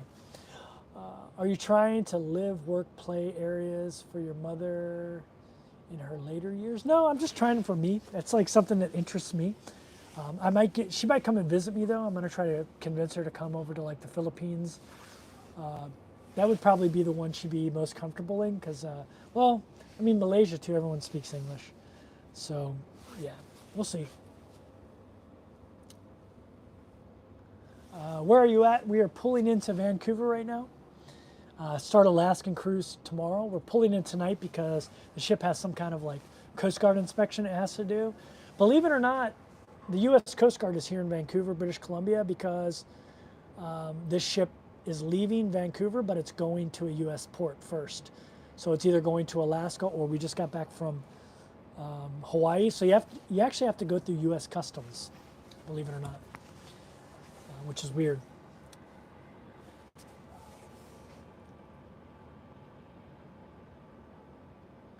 After so much time with different ports virtually every day, is being in the same city for an extended going to be hard? I don't think so, because I'm moving I'm moving Airbnbs every 30 to 60 days, usually every 30 days, and so there'll be a change of scenery. Like my first month in Thailand, I'm actually going to be living in a hotel.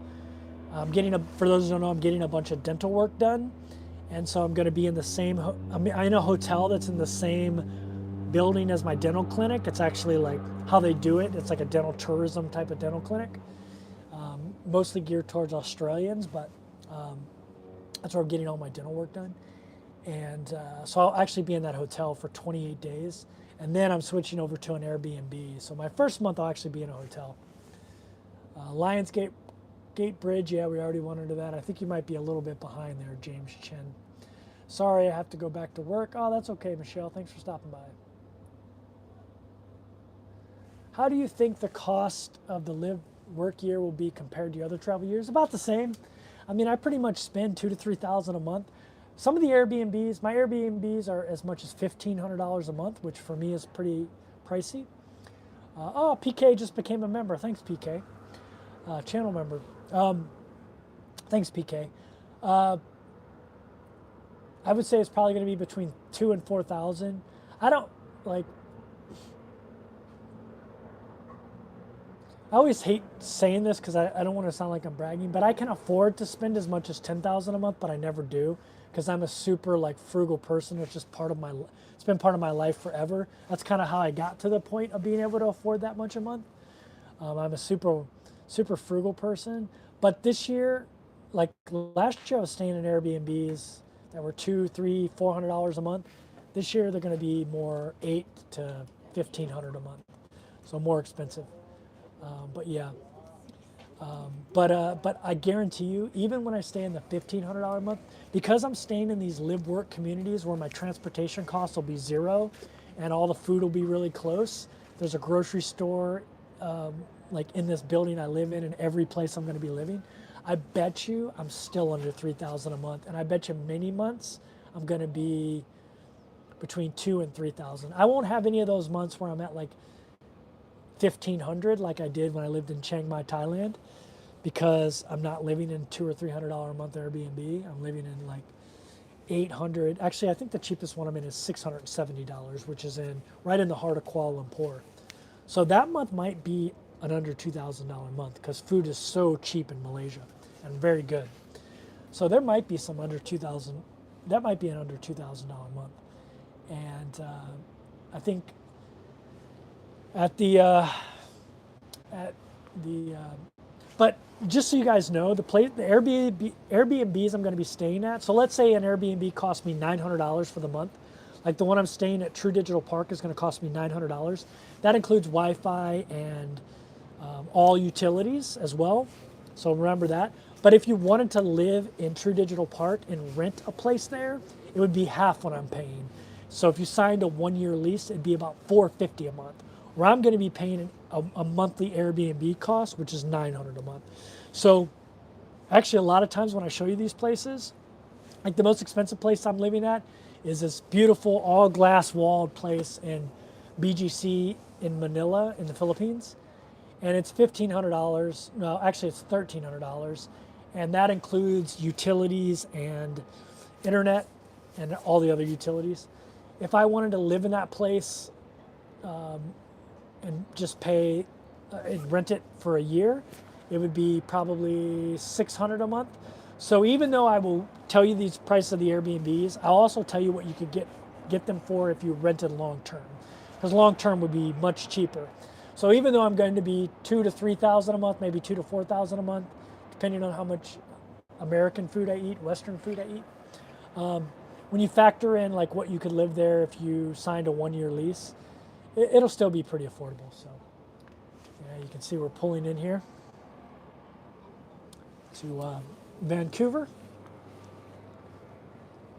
Look how pretty that is. What a pretty city to live in. I'd love to live in this city. Oh, there's Norwegian Jewel. I think that's Jewel. Yeah, that's Jewel. Is that the one Emma Cruises is on? If it is, wave at me, Emma. I don't know if it is. How's inflation affected Asia? I don't think it's that much. I mean, the Airbnbs are more, but that's because COVID's over, and also there's a ton of Russians and Ukrainians. So that's kind of driven up the price because, you know, they're trying to flee the draft. So there's a bunch of Russians and Ukrainians over there. So that's had a little bit to do with it. So Airbnbs are more expensive, but you can still find an amazing place in Jamtien, Thailand for $300 or $400 a month. The real prime places are going to be a little bit more expensive. But I always tell people, so there might be inflation, but it's all relative, right? So let's say your apartment was $400 a month and there's 10% inflation in Thailand, which that would be really high. It's not 10%, but let's say it is 10%. That would mean your place would cost $440 the next year instead of $400, right? If you're eating a meal for $2 and inflation was 10%, now you're eating a meal for $2.20 US. So even though inflation may be maybe happening, it's going to be it's going to be noticed much less if you have a Western income. It's going to be noticed a lot less because the base cost is really low. So 10% of $1 is only 10 cents. 10% of $100 is $10. So there's just a huge issue, or a huge difference in the impact of inflation based on relative costs. So that's one thing you have to remember about all that. What time is it in Vancouver? It is 18:32 or 6:32 for all you landlubbers. It's beautiful there. Yeah, Vancouver's such a great looking port. What ship are you on? I'm on the Ruby Princess with Princess Cruises. I've been on here for 78 days, 79 days. At the end of it, I'll have been on, 82 days, 82 days. At the end of it, I'll have been on here 103 days, the same ship. We're getting ready to start Alaskan cruising for those who just joined. What kind of Navy vessel were you on? Carrier, guided missile, cruisers? I was in the Navy for 20 years, so I was on a lot of ships. I was on small ships, big ships. I was on frigates. I was on multiple aircraft carriers. I was on LSDs. I was on destroyer. I was in a carrier strike group. I was on tons of ships.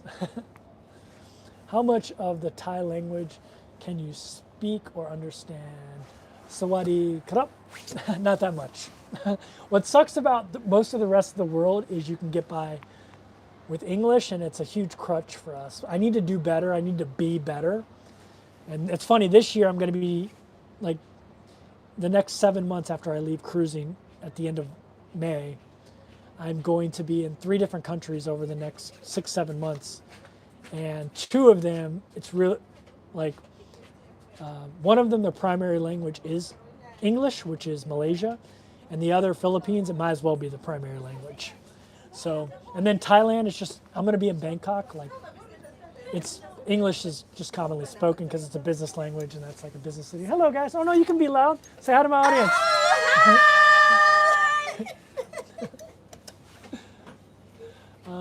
Where did you get the idea to cruise solo? So I'm a solo traveler, Florence. I always cruise solo. So where did I get the idea? Just being me. Just being me. I like traveling alone. I like doing what I want to do when I want to do it. And I hate compromising when it comes to like living my life the way I want to live it. So, it's kind of like the path I've chosen. And so, yeah, I do everything solo. I like my own space too. I wouldn't want to share a cabin with somebody. There's a great restaurant in Vancouver called Nightingale. If you have some time, I might do that. I mean, we get off the ship tonight. I'm not really that hungry, but we are able to get off the ship tonight. So maybe I'll check out Nightingale. It sounds nice. Do I have to put on pants? Actually, it's cold here. I'd probably have on pants anyway. Let's see if I can find more questions here. Do you know all the staff by name? I'm terrible with names, but I do know a lot of the staff. Although I mentioned this earlier that a ton of the staff has changed out in Hawaii because it's probably easy to fly people. A lot of people who work on cruise ships are from Pacific Islands, so it's probably cheaper to fly them from Hawaii. So they changed out a bunch of the crew. So honestly, a lot of the crew I don't know, to be completely honest with you.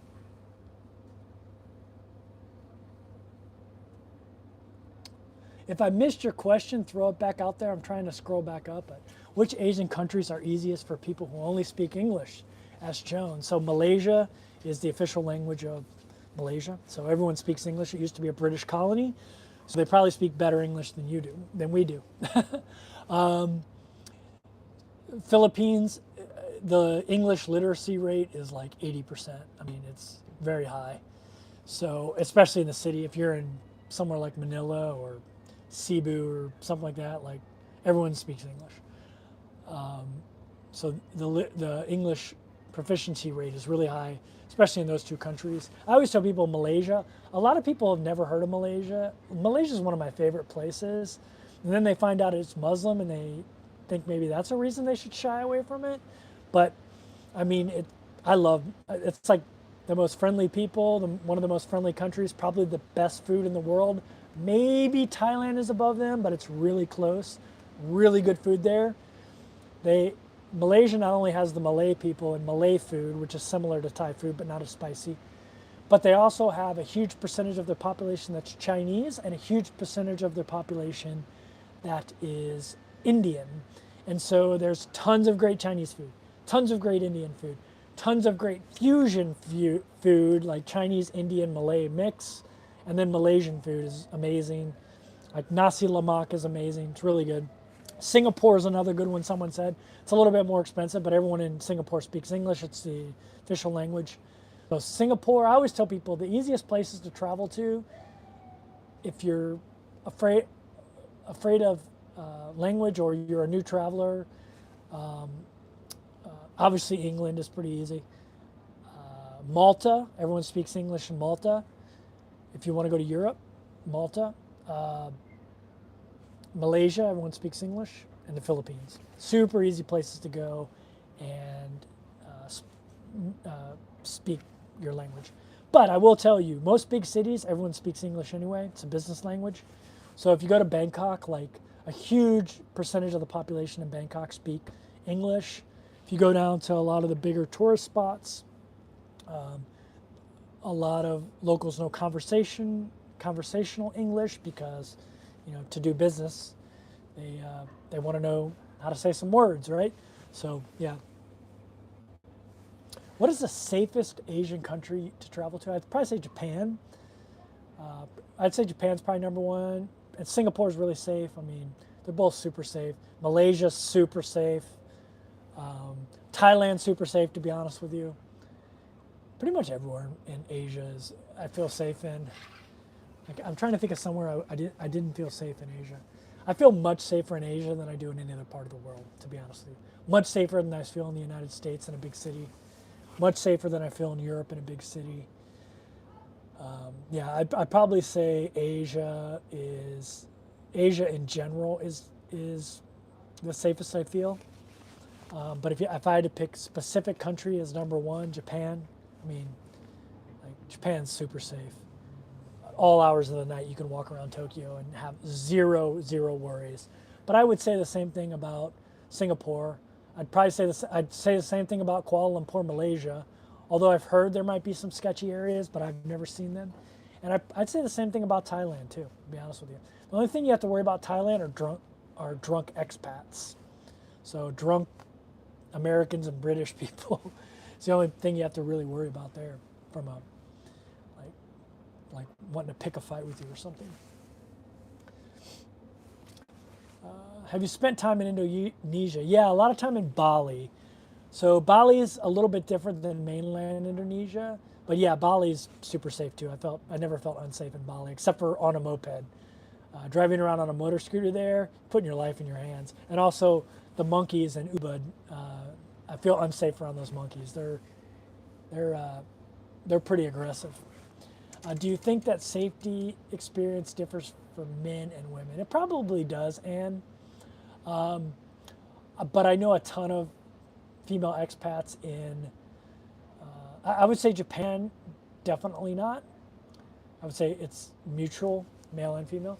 I would say Thailand, maybe a little bit, like in the middle of the night, but not during the day. Kuala Lumpur, maybe a little bit. Not from Malays though. Because it's a Muslim culture, it's like very respectful to women. So you're actually probably more safe in the majority Muslim areas.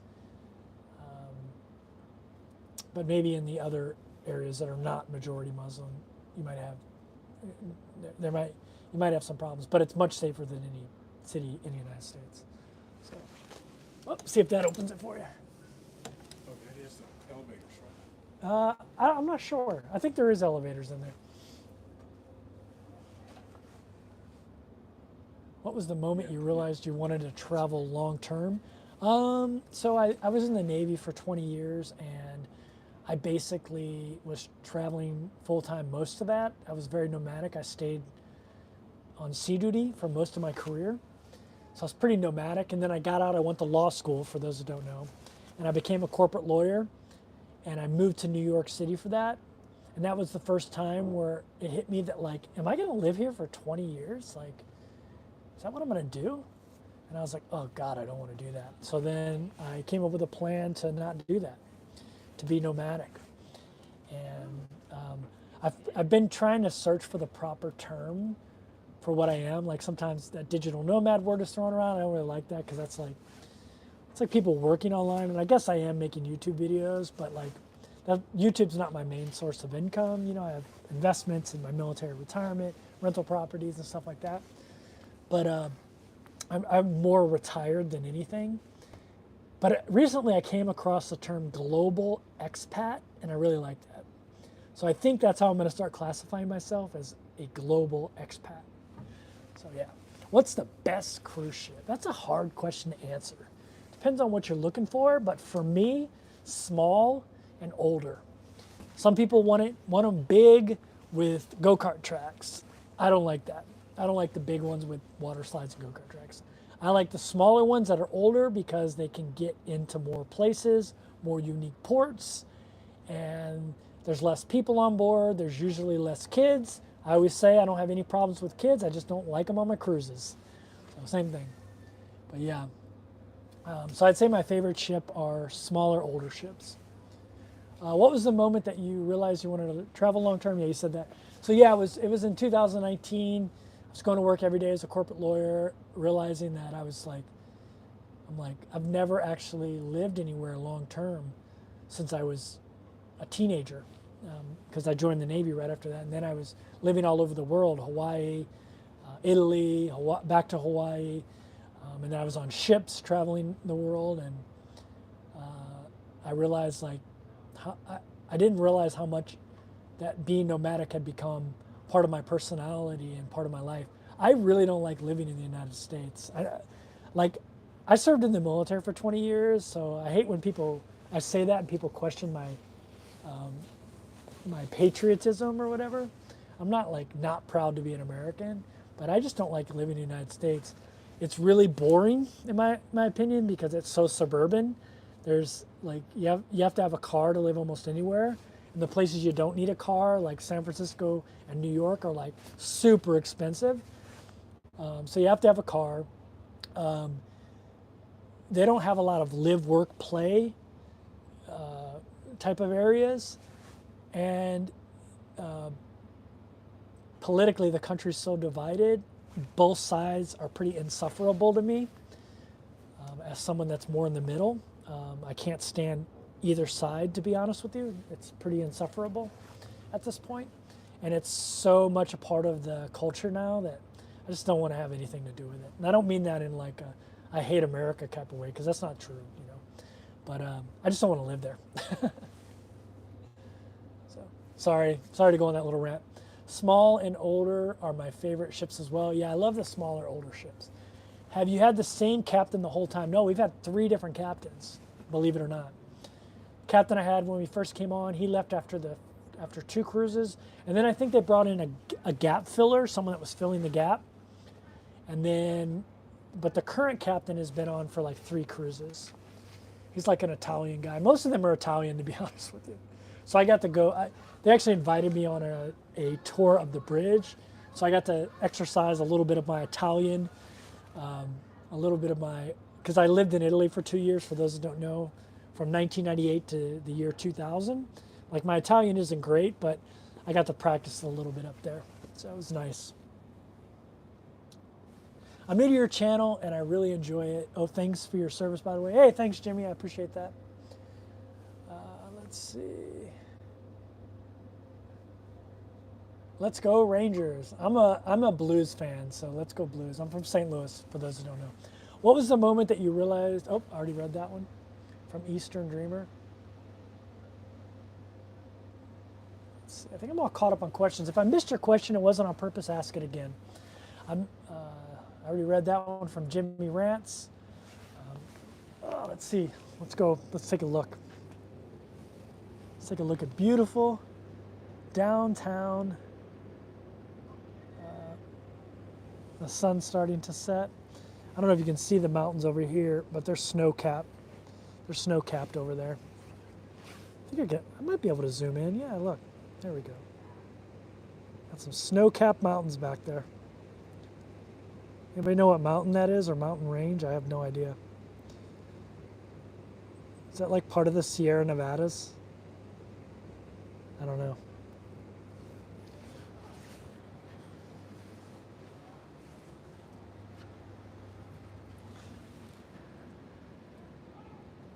Have I ever met Super Mario? No, I haven't met him. I've been on a bunch of Royal Caribbean ships, but I've never met Super Mario. But he was, when I was researching doing this, living on a cruise ship for a year, he's one of the guys I ran into a lot on the videos, and his story fascinates me. I'd love to bump into him on a ship one day and interview him. The guy who popped in here earlier and was answering questions, he's got 1,700 days on cruise ships, something like that, 1,800 days on this Princess Cruises. Not even near what Super Mario is. He's 10,000 days, but still, 1,700 is a lot. United States, with kids on a ship.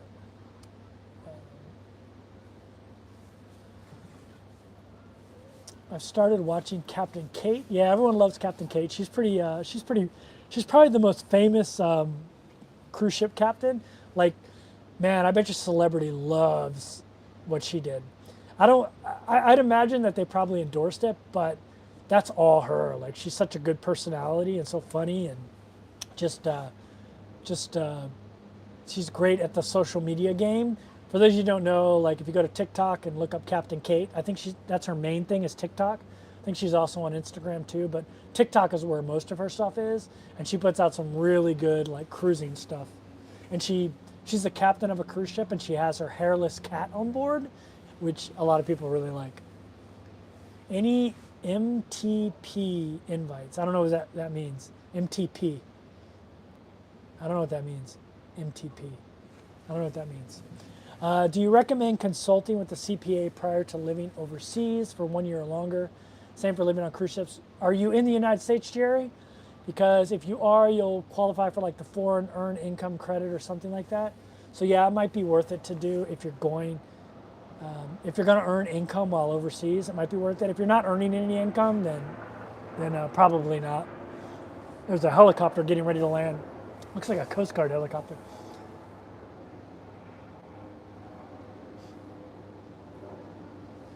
Yeah, so she has a YouTube channel, it looks like. Going Green Mom just posted it. I'm a diabetic and have to be very careful what I eat. Do cruises offer sugar-free foods? Yeah, so my mom's diabetic, and I bought one of those, this round cylindrical thing that you have a like cool pack in, and so we kept her stuff cold in that on the way to, we actually flew to Italy, and we kept it cold in there. It keeps it cold 72 hours. And then when we went to the cruise ship, obviously we transited in that with the cruise ship, and then we put it in her refrigerator. And then she was fine finding options that she could eat on the cruise ship. My mom's diabetic, so she found sugar-free options. But I mean, there's a lot of sugar options. I'll just say that. Captain's cat is named Bug. That's right. The cat's name is Bug. That's right. I remember that. Captain Kate. Oh, Andrea said most traveled passenger. No, I'm not anywhere near most traveled. I think I have 200 and I want to say, I thought I had close to 300, but I actually I have over 300 of cruising because I've cruised over a year. But with Princess, I have 250 something. So I don't think I'm anywhere near. If you're in the top 25 most cruisers on board, you get invited to a lunch with the captain, and I didn't get invited to that, any of my cruises yet. So we'll see. Maybe after this cruise, because it was 16 days, maybe that'll add enough days on, and I'll be invited. But so far, no. But I've heard these Alaskan cruises have a lot less most cruisers. A lot of first-time cruisers are on here, so maybe I'll make the cut on here. But this cruise, this Hawaiian cruise, man, there were multiple people with over 1,000 days of cruising. So I'm nowhere near that. I mean, that's over 3 years cruising, or that's about 3 years cruising. So on a Panama through cruise on Oceanside, balcony is better than a land view side. I mean, if you're talking about a Panama Canal cruise, you're going to get land on both sides in the Panama Canal. If you're asking if an ocean view is better than a balcony, depends on the cruise ship, really. Some cruise ships, the ocean view are really, really low, and in the Panama Canal, you'd be looking at the wall of the Panama Canal, but some ships are higher, just depends on where they're at. But a balcony would always be better, I think, for that. Super Mario must be invited on every cruise. Yeah, I mean, he's on Royal Caribbean, so I want to learn about more casino perks. So check out Cruising with Mark. His whole channel revolves around casinos. And yeah, just go to his channel. He's much more knowledgeable about it than I am. My knowledge is very, very little.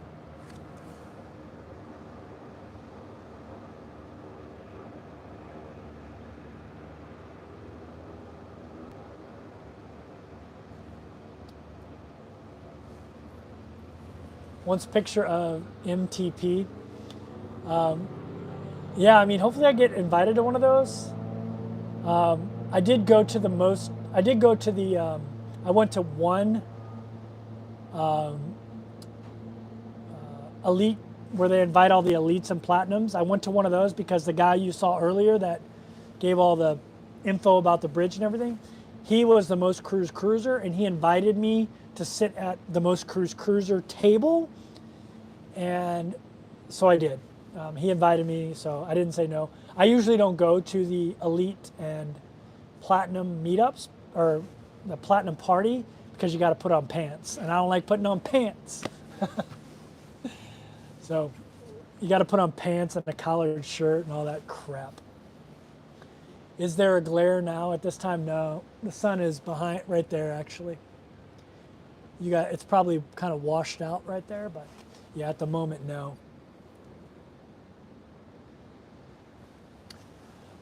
I got here late. Where are you, Kevin? So I am in Vancouver. I always want to say Vancouver, Washington, because I used to live by Vancouver, Washington. I'm in Vancouver, British Columbia. Actually, there's a really good shot of some snow-capped mountains, which is pretty cool over there.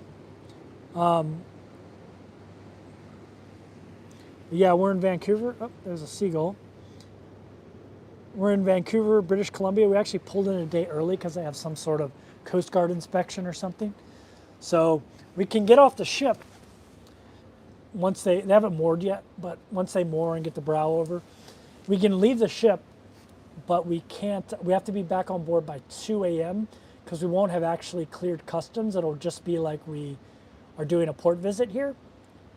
And then tomorrow we can leave and clear customs for those that are leaving the cruise. But we start on an Alaskan cruise tomorrow, which I'll be on. I'm on the next 3 cruises, which are all 7-day Alaskan cruises. 2 different itineraries, so I'm repeating the same itinerary once. So 3 different cruises, 2 different itineraries. So 21 more days, and then I fly over to Asia, and I do Thailand for a couple months. Then I do Malaysia, Kuala Lumpur, Malaysia for a couple months, and then I go to BGC, Philippines. I'm so excited about BGC. If you never heard of BGC, look up Always Be Changing BGC and look at their videos. That's a family. They're a really cute family that travel full time. And also Mom Duty, like Mom D-U-T-Y. It's a family that also moved to BGC, an American family. 2 American families that both moved to BGC. But it's a super cool place in Manila in the Philippines. It's built for pedestrians, and it's all like live, work, play. Like there's a lot of entertainment. You can work there if you work, it's there's like JP Morgan Chase has their Asian headquarters there, and stuff like that. And then they have really cool condos that you can rent there, obviously, and all kinds of restaurants, and I'm really excited about it. But they have these huge sidewalks, like these sidewalks that are like 20 feet wide on each side of the road. And it's very, very pedestrian friendly. And so I'm super excited about it. When did you live near Vancouver, Washington? So I lived in Everett, Washington from 2007 to 2012. But I was deployed a lot of that. So that's where my condo was that I had bought there. I was gone a lot. I did a lot of military deployments. I actually did a year in Iraq during that time, but I was a resident. I actually still have a 425 area code number because I switched to AT&T when I was there and bought an iPhone, and so I changed my phone number, and I still have that same phone number, 425 number. So yeah, so 2007, I think 2012. According to Google, the mountains behind you are the North Shore Mountains. Well, thank you for that. Yeah, so that's Always Be Changing's. That's Always Be Changing's normal channel, but they have another channel going, Green Mom, that's called like ABC in the Philippines or something like that. They have a channel that revolves around their life in the Philippines now. That's their like general travel channel, but I think it's called ABC in the Philippines or something like that. And it's all about BGC, which I'm super excited to explore in the future. Stopping home before heading to Bangkok. My uncle just headed back to St. Louis. No, I'm flying straight out of Vancouver to Taiwan actually, and then taking a flight from Taiwan to Bangkok. They used to have a direct flight from Vancouver to Bangkok, but they don't anymore. So I would have stuck around for that if they did. But what does BGC stand for? Bonifacio Global City. Used to be a military base. Then the city, the country gave it to the city, and the city built like this pre-planned area, this like city of the future, and it's pretty cool. Speaking of condos, these condos behind you are the most overpriced in the world. I'd imagine they probably are. But man, what a view, right? Yeah, hit that like button. Thanks, Andrea. According to Google, the mountains. Okay. Google says BGC is a posh location. Yeah, I would describe it as a posh location. I think Manny Pacquiao has a condo there. That's how posh it is, which is fine. It's by U.S. standards in a major city, it's pretty inexpensive. A lot of people I know when I put out videos about my monthly expenses are going to say how much money I'm wasting because you can live somewhere so much cheaper. I already am predicting that. I'm going to hear that a million times. But the reason I'm going to that place is my next travel adventure is going to be about finding places that are work, live, play. So like places where you live in a building that has a gym, but also has is surrounded by restaurants and everything is in walking distance, like really good grocery stores, entertainment, movie theater, and has a lot of health options.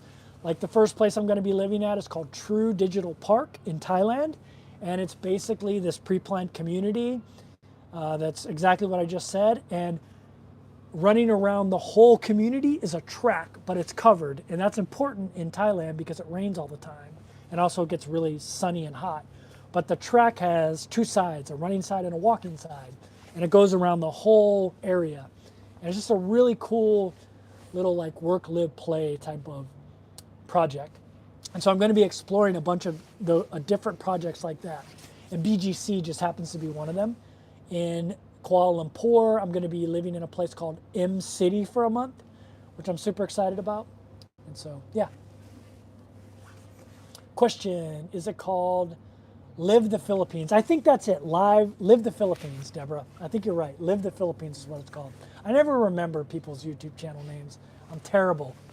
I'm terrible at that. I wish I was better at it. I should be. Let's see. Whew, it's cold out here. I don't even know what it is. Let's see. Let me look at my watch. It'll tell me. It's 48 in Fahrenheit. So what is that? About 12 in Celsius? About 12, I think. Just enjoy it and live life. Yeah, I mean, that's why I'm doing it. It's, you know, I always tell people this. If I wanted to make the most money at YouTube, I would do van life. That's where I made by far the most money. But I don't live my life for what'll get views on my YouTube channel. I go do things that interest me, and I do YouTube videos about them, and if people like them, great. Like a lot of my videos in Thailand, nobody watched. But that was fine. It's what I wanted to do. And I didn't know if people would watch cruising. It just happens that it's my second most successful genre. Van life was my first most successful genre, and the genre where I make the most money. If I wanted to make more money doing YouTube, I would stay in van life. But I've never let that dictate my travel. Now my channel is making good money doing cruising, and I'm about to switch. So all the people who like watching cruising won't watch anymore. Maybe some will, but most won't. And so basically all my views will drop and my income will drop, which is fine. I'm perfectly fine with that. I have other sources of income.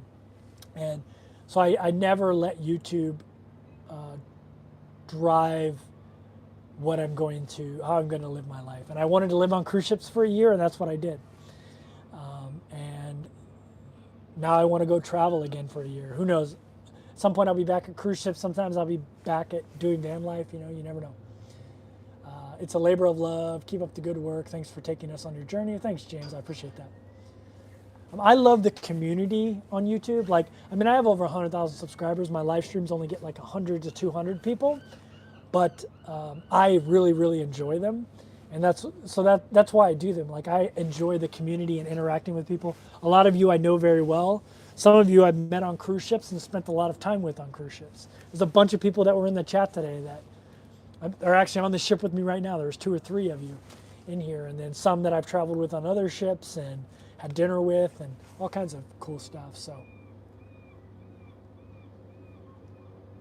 I watched tons of tubers from Thailand and all over Southeast Asia. Very cool, Swampzoid. Again, Singapore is a live life place. Also, yeah, you're 100% right. It's just very expensive. Yeah, you can do Singapore cheap, but you got to stay in like Little India, which is fine. By cheap, I mean $2,000 for an Airbnb, which isn't cheap, but it's cheap like relative to like New York City. It's cheap. My advice to someone is right across the bridge in Malaysia is Johor, Malaysia.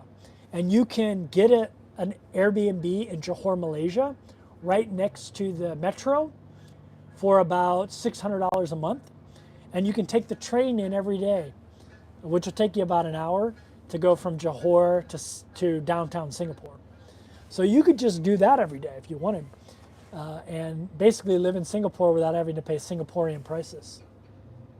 And I might do that too, just to show people that. I first watched your video when you were 30, doing the 30 days, when I was doing 30 in a wake up, where I was living in a new country every 30 days. That's awesome. You're one of my first subscribers. I only had like 1,000 subscribers then. So you're in my top 1,000 of my 100 and whatever it is now, 109,000. So I appreciate that. I appreciate how long you've been hanging out with me, Joan. There are 12 local ski resorts in Vancouver. Behind you, you will see the Cypress Mountains.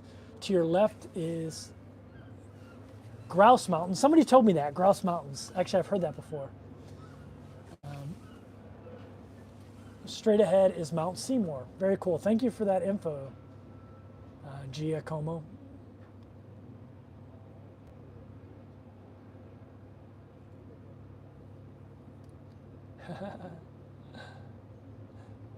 Maxine says, I'm glad you're wearing pants. Yeah, I don't wear pants very often, but I'm not really wearing like fancy pants. I'm wearing these cheap Walmart sweatpants that I got for my flight because I have like 18 hours of flying coming up. And so I bought a really cheap pair that I could just wear on the flight because it gets cold on flights. And I'm in business class, thank God. So I have a lay flat seat. So I'll just wear these and sleep in them and then donate them when I get to Thailand because I won't wear them in Thailand anymore.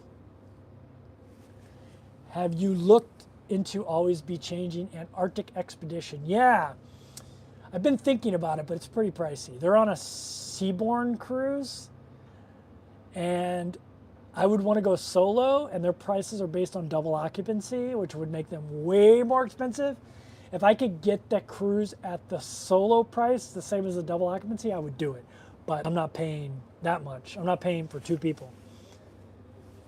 Many Singaporean retirees do just what you said. They buy places in Malaysia and cross the border. Yeah, that totally makes sense.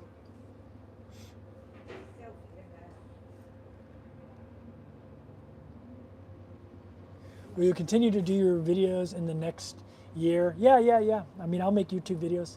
I'll definitely be doing expense reports because the most popular video I've done while cruising is my expense report video that I recently did. And so I'm almost done with the current one. We still have a couple more days left I think a couple more days. Today's the 29th, I think. Yeah, so today and tomorrow. And I'll probably put that video out on the 1st or the 2nd, something like that. I might, I need to film it. Maybe I'll film it tomorrow or the day after, like going to Alaska, or maybe right here in port. I might film it like tomorrow morning right here, once they let me back on board the ship. So yeah, I'll be filming that one pretty soon. And then, yeah, I think people will be really interested. I'm getting a bunch of dental work done in Thailand when I first get there. So I think those will make good videos, the dental tourism there. So yeah.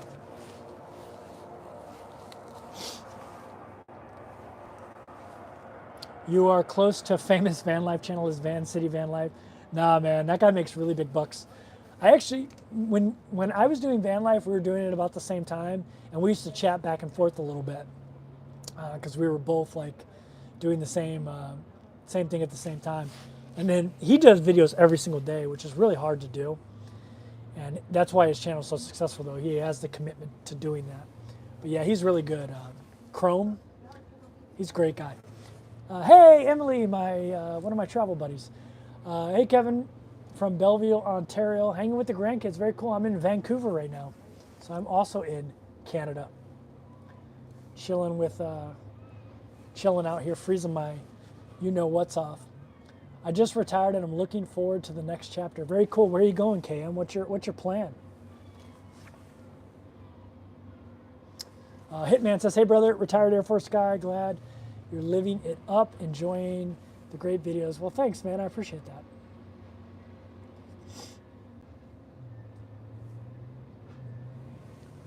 Just saw your videos today. Hey, from Canada, new subscriber. Sorry, I had to go back now. Oh, I appreciate that. Yeah, it's weird when I'm in Canada, I get a lot of Canadian viewers. I don't know if that's just something YouTube knows by my location, so it advertises it to Canadians. But yeah, I mean, we're in Vancouver. So I've been on this cruise ship for a while, and we were cruising out of Fort Lauderdale, and it was all American almost, like 90%. This cruise was out of Vancouver to Hawaii, and it was 99% Canadian. I was like one of the only American on board. And today, I do the trivias all the time. It's one of my favorite things to do on cruise ships. At the trivia today, one of the questions was, what state is known as the Cornhusker State? And it was full of Canadians in there, and I was the only person that knew it. Because, why would a Canadian know what the Cornhusker State was? So it was pretty cool. It was funny, though.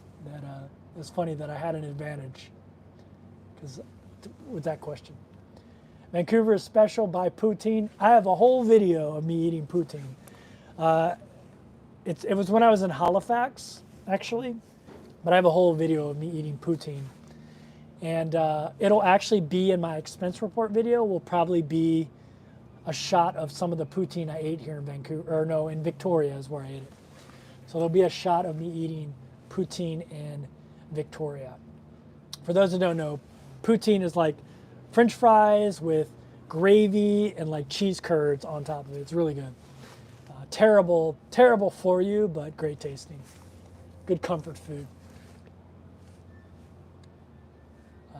Maple knew that. Maple Taffy Global knew that. Yeah, cruising with Mark. Well, if you want to know how to cruise cheaply, check out my video called How to Find Cheap Cruises. That'll teach you how to cruise cheaply. What Cruising with Mark will teach you is how to get cruise deals, casino cruise deals. It's not necessarily cheap. Emily just gave me a super chat. Thanks, Emily. I appreciate it. When's the last time someone bought you foo-foo coffee? You know what, Emily? You want to hear a story? So there's this lady on the ship right now named Eleanor from Canada, and she saw my videos that I really love silk almond milk creme brulee creamer. It's a very specific type of creamer, and you cannot get it in Canada. But she crossed the border because she lives close to the Canadian-U.S. border and bought it down in the United States and brought it on here for me. She brought me 2 bottles of it. So thank you, Eleanor. If you're watching this at some point, you're probably not watching it now because you're on board the ship, probably eating dinner right now because it's dinner time. But thank you, Eleanor, for bringing me that silk almond milk creme brulee creamer. But also, thank you, Emily, for the $20 super chat. I will buy 4. That'll get me 4 butter pecan lattes on board here.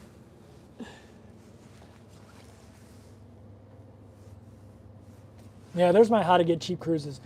So there's a website called Cruise Plum, and that is the best website for finding cheap cruises if you're American or Canadian. It's great. And it's not a travel agent, it is just a search engine. Once you learn how to use it, it is the most amazing way to find inexpensive cruises. Best poutine in Vancouver is at Davie and Granville Streets. Maybe I'll look that up. because we can get off the ship pretty soon. So Blends and Vancouver Island Company has amazing coffee. That's good to know.